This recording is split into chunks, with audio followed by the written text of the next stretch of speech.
बोले श्री विष्णु भगवान की जय हो।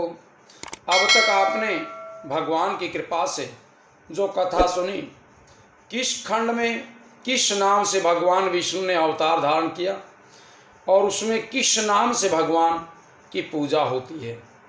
अब तक आपने प्रहलाद के द्वारा उस स्वर यानी शुक्र को और बूढ़े आदमी को बैकुंठ ले जाने की जो कथा सुनी, उससे आगे की कथा हम आपको सुनाते हैं। जो बाकी के 3 खंड हैं, उन 3 खंडों में भगवान ने किन अवतारों में वहाँ जन्म लिया और किस रूप में वहाँ पूजा हुई। सुखदेव जी द्वारा राजा परीक्षित से बाकी 3 खंडों में भगवान की पूजा का वर्णन है। श्री सुखदेव जी बोले कि राजन, किम पुरुष में श्री राम जी विराजमान हैं और हनुमान जी मंत्र से उनकी पूजा वस्तुति करके कहते हैं कि हे भगवान, आपने केवल संसारी जीवों का शुभ मार्ग दिखलाने और कृतार्थ करने के लिए मनुष्य शरीर धारण किया था। रावण आदि को मारने के लिए अवतार नहीं लिया था। आप चाहते तो अपनी इच्छा से राक्षसों का वध कर देते। आपने वन में जानकी जी के वियोग में विलाप किया था, सो संसारी जीवों को ये दिखलाया कि जब मेरे जैसे परम ब्रह्म को गृहस्थी करने में दुख हुआ तो जगत में जितने जीव हैं उन सब को स्त्री पुत्र आदि से दुख प्राप्त अवश्य होगा।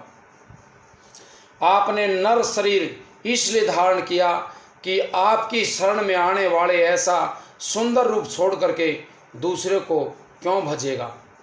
परमेश्वर ने भरतखंड में ये विचार करके नर नारायण का अवतार लिया कि इस खंड के मनुष्य कलयुग में तप व जप नहीं कर सकेंगे, इसलिए मैं तपस्वी रूप होकर के बद्री केदार में बैठा रहूं। जो कोई मेरा दर्शन करेगा उसको तप का फल दे करके मैं पवित्र करके मुक्ति पदवी प्रदान कर दूंगा।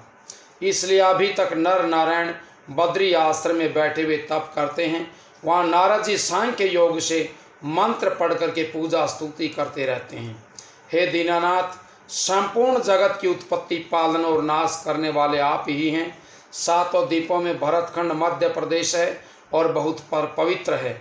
इस खंड में जो जीव जैसा कर्म करता है वैसा फल दूसरे लोक में जाकर के भोगता है। इसलिए कर्म भूमि भरतखंड का किया हुआ पाप व पुण्य खेत के समान बढ़ता है। जैसे खेत में अन्न बोने से जितना बढ़ जाता है, उसी तरह से इस भरतखंड में जितना पाप किया जाता है, जितना पुण्य किया जाता है, वो कई गुना ज़्यादा बढ़ जाता है। भरतखंड के सिवा दूसरे जो 8 खंड हैं वहाँ सदा त्रेता युग के समान रहता है। कलयुग अपना प्रवेश नहीं कर सकता है। वहाँ के रहने वाले निवासी सदा देवताओं की भांति स्त्रियों के साथ लेकर के भोग व विलास किया करते हैं। उनको सदा वसंत ऋतु व इंद्रलोक के समान सुख बना रहता है। किसी बात का दुख नहीं होता है। चारों वर्ण का विचार केवल भरतखंड में है।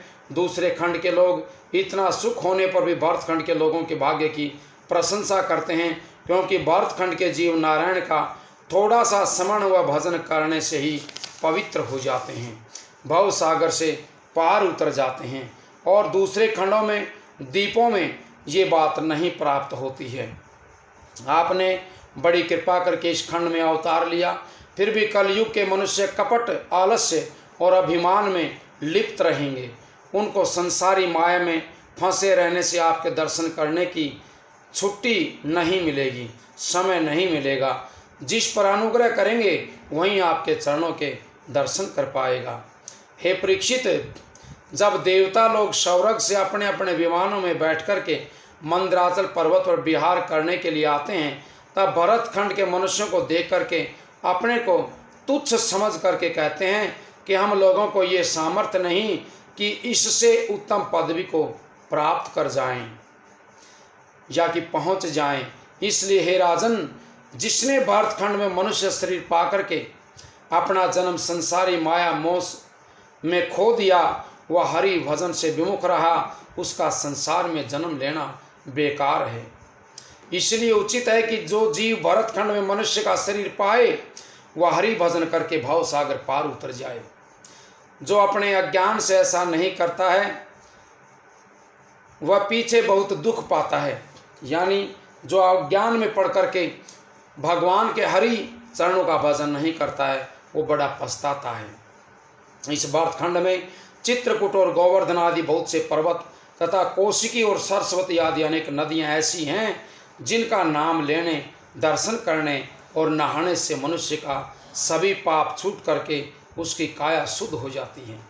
इस कारण देवता लोग कहते हैं कि भरतखंड के जीवों ने अपने पिछले जन्म में बहुत अच्छे पुण्य किए हैं जो यहाँ जन्म प्राप्त किया है। जिस खंड में जन्म लेने और परमेश्वर का भजन करने से मनुष्य तुरंत मुक्त हो जाता है, इलाव्रत खंड की कथा 9वें स्कंद में आएगी। उस खंड में शिव जी पार्वती के साथ लिए 16,000 शंकर भगवान पार्वती को साथ लेकर के 16,000 सहेलियों समेत सदा विहार करते और शेषनाग भगवान की पूजा व स्तुति मंत्र पढ़ करके करते हैं। नाभि खंड भरत खंड में मिला है, इसलिए आगे की कथा हम आपको सुनाएंगे।